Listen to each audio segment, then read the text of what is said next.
I found my mom's credit card. And, being a 6-year-old, I saw my mom putting the credit card on her phone, and I knew how she did it. So, I decided that I was going to put it on my phone. So, I put it on my phone, and I was downloading Roblox, because I thought, hey, I can play with my friends here. That day, I spent $2,000 worth of freaking money on Robux. Let's just say a lot of my friends thought I was really cool and rich. When my mom found out, I hid from her for seriously like a day, and then once I got in there, she wasn't mad. She just said I was Captain Robux. A story time that happened in 2nd grade. So my teacher never allowed fidget spinners, and my friend always brought one to school because that was the only thing that helped us focus. But every time she saw it, she would take it, and she would never return it even though she said she was. So me and my friend, I'm gonna call her Jalen, and my other friend, I'm gonna name her Caitlin. So me, Jalen, and Caitlin all had this plan to sneak into school and take our fidget spinners. So at recess, we had this plan spot behind the tree, and we would all talk about it. This girl even didn't eat her lunch because her teacher took away her fidget spinner. Anyway, we all had this plan to sneak in school and break the windows, go in class and steal all our fidget spinners and give them back to the owners.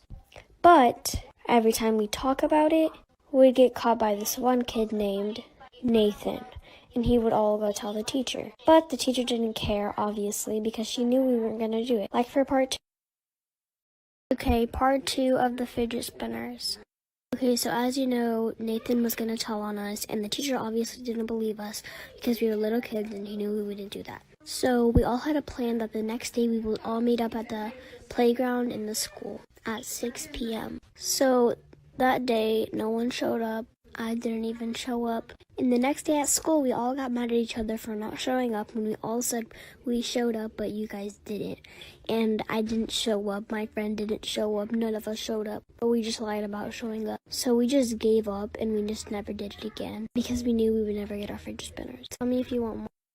Story time. So this was 2 years ago, and I was at school, and it was a normal day until the principal went on the speaker and said, "We're in lockdown, go in your closets." So we went ahead and went in the closets. We were all confused. Some people were scared. Everyone was like kind of asking the teacher what was going on and stuff. Now during this time, I wasn't asking anything or saying anything because I knew during a lockdown you don't want to say anything. So if there is someone in the school, they won't find where you are. But I was still listening to them because I was curious like everyone else. So while everyone was asking the questions, one girl stood up and said, "If you're not going to say what's going on, I'm going to get out of the closet." The teacher yelled at her and told her no. And the teacher yelled loud, so whoever was in the school obviously heard. So the door opened and everyone became silent. And so basically for part 2. So this was welcome to part 2. Okay, so the guy that came into our school was a prisoner that escaped prison. So he was like, "Where are you?" And he stood in there for at least 10 minutes. Then we thought he left, but he was completely silent, and the teacher gave us a look saying, "Do not talk and do not move." So we all listened to the way he looked, and my best friend, the girl that stood up saying she would leave, got up and left. She thought that the guy was gone and she was going to get a counselor. So as soon as she got out of the room, we heard gunshots. As soon as the gunshots said that, I knew immediately what happened.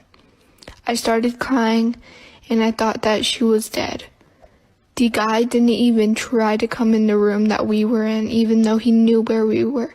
He immediately left knowing that he should have not shot the girl. Wait for part 3. Welcome to part 3. So as soon as the guy left, we got out of the closet and started panicking. We didn't know what to do since she was shot in the head and we knew that she wouldn't make it. So we were all freaking out, and so was I, and I was crying, and I just couldn't breathe right, and I didn't know what to do. The speaker went off saying that the police and the ambulance were coming since the principal heard a gunshot too. So when the police came, they found the guy who was hiding in a locker, and he got contained and taken to the police office. The ambulance were here and went in the room and took her. They said with their face, saying she would not make it. That was the worst day of my life. So the ambulance took her, and about 2 days later, we weren't allowed to go to the school since the guy was still on the loose. He escaped. So we all had to stay at our homes, and I visited my friend, and I didn't know